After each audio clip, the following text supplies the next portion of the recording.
The Legend of Zelda Breath of the Wild is amazing in almost every possible way. We have a huge open world, or as Nintendo calls it, open air. We have an awesome upgrade system, tons of new items and gameplay mechanics. We also have one thing that fans have been begging for since the early 90s, non-linearity. In fact, the game is so open that Aonuma has said anybody who can go straight to the goal without doing anything else is either a great gamer or a little crazy, leading many to think that you can beat the final boss as soon as we begin, and fans took this to heart. However, I think there's been a huge misconception, and I'll explain why. But before I do, please hit that subscribe button for more Zelda news, theories, and discussions. This all started with Aonuma in an interview with Polygon. He is quoted as saying, "Users may not actually get the full story depending on how they play the game, and how they strategize and solve puzzles. Users are able to go to the very end goal without revealing why Link woke up the way he did, and where he did. Whether you want to reveal the storyline and find out why Link woke up, or you just want to go straight to the goal, that's an option totally up to the user. Anybody who can go straight to the goal without doing anything else, there's two possibilities. Either they're a really good gamer, or they could be somebody that's a little bit crazy. But it's not impossible. I created the game like that." This quote has been taken as soon as you start the game, you can skip getting your clothes, avoid any dungeons or shrines, leave the Great Plateau, and head straight for Ganon. A lot of people seem to be taking this as a 100% truth. So let's break this quote down one piece at a time, but first I need to explain why I believe it's just not that simple. This isn't necessarily Nintendo lying to us, but more of a misconception, as I have mentioned. For one, you need the paraglider before you can even get off of the Great Plateau in order to reach Ganon or explore the rest of Hyrule at all. And how do you get the paraglider? Well, from the old man. He gives it to you as a reward after beating 4 of the shrines located on the Great Plateau. Some of the shrines are located on top of mountains covered in snow, requiring you to find and equip heavy clothing as well. So right off the bat, we can see that you can't head straight for Ganon as soon as you start the game. You still need to complete these tasks. And who knows what else you have to complete before you can actually make it to Ganon. Now, it could be possible that Aonuma still considers this the very beginning of the game. After all, many people consider the Great Plateau as an advanced open playground version of a normal tutorial.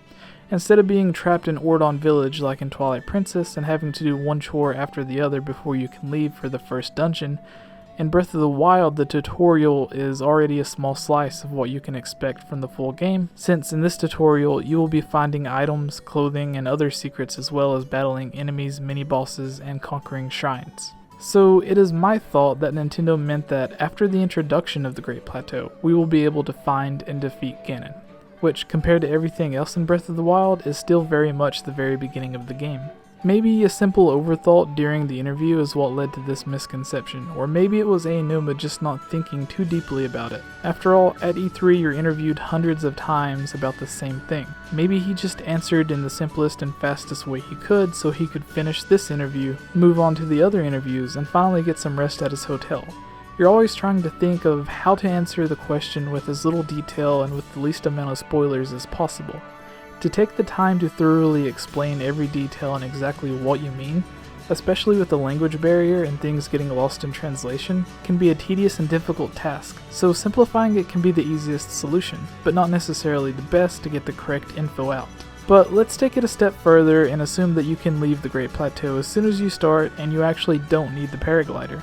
Now let's take a deeper look at Aonuma's quote. The first half says, "Users may not actually get the full story depending on how they play this game, and how they strategize and solve puzzles. Users are able to go to the very end goal without revealing why Link woke up the way he did and where he did.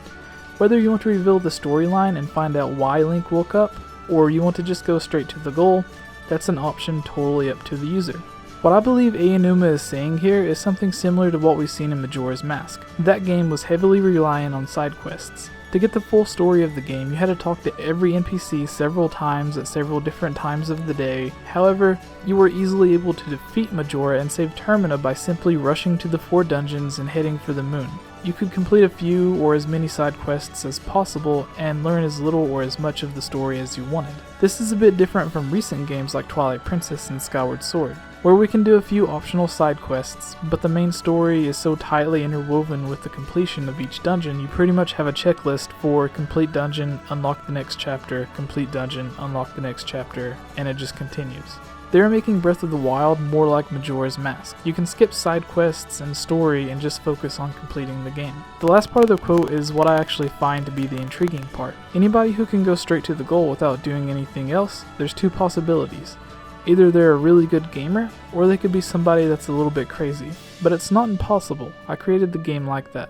I think this is tying in with the first part about the puzzle solving. I imagine once you reach the location of Ganon, you will have to solve shrine or dungeon-like puzzles, as many Zelda games have the final boss at the end of the final dungeon. We have been told we have multiple ways of solving almost any puzzle. So I imagine what he means by you must be a really good player is that the final area in the game will be filled with some of the most complex puzzles we've seen, which would be simpler with certain items, but seeing as we skipped finding them, we will only have one very specific way of completing these puzzles. Along with this, we will be facing enemies way beyond our limits before we even reach Ganon. Just think about the rock mini-boss found in the very beginning of the game on the plateau. Nintendo has made the remark that he is too powerful to fight when first starting out. Remember, these are found at the very beginning of the game, so imagine the in-game enemies we will be facing, not to mention Ganon probably one-hit killing you with every attack. So if by some miracle we are actually able to defeat Ganon without completing any of the story, I believe we will end up with two separate endings. A simple ending for those who rush through the game. Here's why. It is common knowledge that the Master Sword and Silver Arrows or Light Arrows are the only weapons able to actually kill Ganon, which is why most of the Zelda games center around you finding or powering up the Master Sword in order to take out the King of Evil. Now, this game is changing the conventions of Zelda, so we may not be using the Master Sword to lay the final blow on Ganon this time around, but Nintendo has put a strong focus on how the sword appears to be damaged and rusted, even including it in the artwork. So I think it's safe to say that the Master Sword will play a very important role in this game. We also see 4 pillars standing up around Hyrule Castle where Ganon is trapped.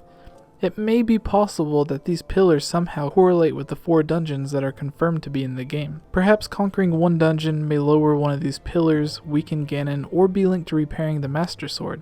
And after defeating all 4, the sword is brought back to its full power. This could give us 2 endings for the game. What I would call the speedrunner's ending, where you follow Aonuma's words and complete the game as fast as possible, and another where you take your time, learn the story, and use the Master Sword to fully defeat Ganon. Then, as a reward, a true ending with more story will be revealed.